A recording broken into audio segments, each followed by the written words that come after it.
Good morning, my lovely students. This video lesson is going to show you how to use the digital voice recorder to record your private reading practice when you are at home. Now, because I only have the one recorder, you guys will be sharing it amongst yourselves, so you'll each take a turn to take it home and practice your reading. Because I only have the one, you're also watching this hopefully in a small group where you can pass the recorder around to show the features that I'm talking about, so you can each see and learn how to use this. So what I'm going to do is I'm going to show you guys how to do one thing on the recorder, and then I want you to pass the recorder amongst yourselves so that you all know what button to do that with and how to do that yourself, okay? So first things first, you have to learn how to turn the recorder on. Now on this side of the recorder, it's not shown in the picture, there's a little slide button. You pull it downward to hold it down until it powers on. If it powers on and then immediately powers off, that means that the batteries are dying. So you'll have to let me know about that when you return it tomorrow at school. After it's turned on, what you'll need to do now is, when you're ready to record, you will press this button here with the red circle that says record underneath. When you hit that, it will start recording your reading. So make sure that you're ready, that you have your story in front of you, and that you're ready to start reading before you hit that button. When you're done recording, you're then going to press this button that has a square on it that says stop underneath. So that's when you've finished reading your entire recording.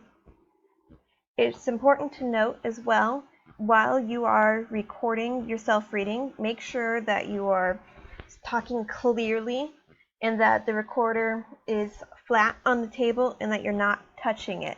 While you're recording yourself, if you ever touch the recorder or bump it, it makes a lot of noise in the recording that usually is louder than you actually talking, so you won't be able to understand what you're saying.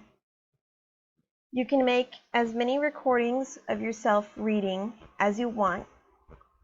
I don't want you to delete any of the recordings where you read the full story, no matter how slow it was or how many mistakes you may have made. But in case you accidentally hit record too soon, then I'm going to show you how to erase the file that you just created. So first you're going to want to make sure that you're on the file that you just recorded, that you mistakenly recorded, and you're going to use these arrow buttons here to find that recording. Usually it's already on it, but if it's not, then you'll hit the back button or the forward button until you get to that recording. You'll want to play it to make sure that it is indeed the one that you need to delete, and you can use this center button that has the play sign and it says OK.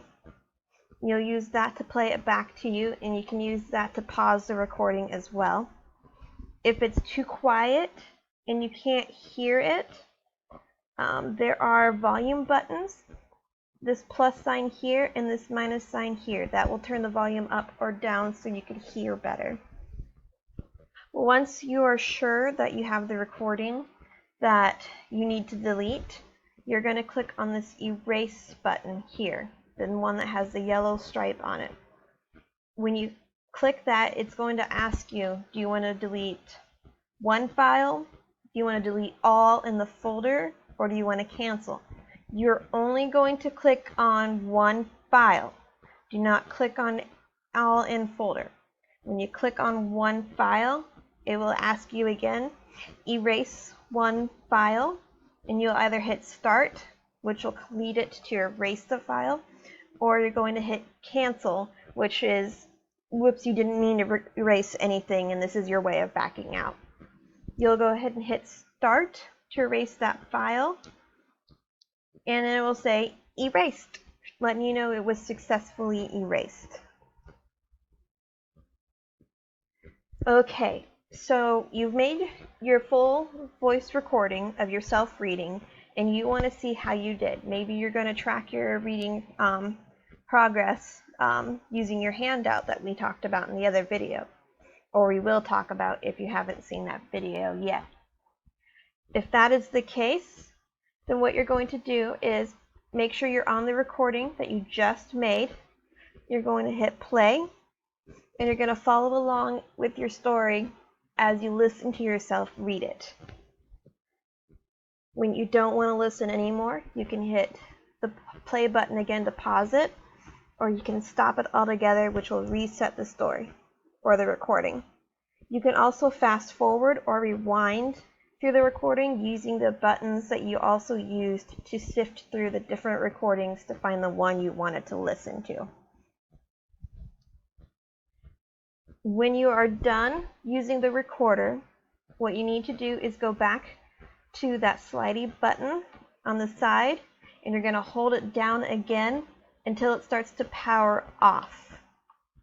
When you are sure that it's all the way off, you're then going to press that slidey button all the way up to where it's in the hold position. That way it won't accidentally turn on in your pocket or your backpack when you're at school or when you're with your family, and it doesn't start awkwardly playing your recordings of your stories. If you are somewhere where you want to listen to your recordings and you can't play it out loud, but you have earbuds, then you can actually plug in your earbuds or your headphones into a little jack right here. If you've got a microphone that you would rather use to record yourself, you could plug the microphone in a jack right here. If you don't have either of those, that's fine.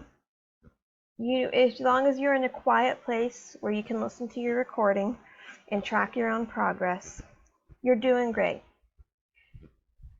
If you have any questions about using the recorder, please see me. You can also email me. You should all have access to my email address through your school email account. You can also wait until you go to drop off the recorder the next day at school and ask me about whatever it is that you're unsure about. All right, my students, thank you for listening, and I hope you have a wonderful day.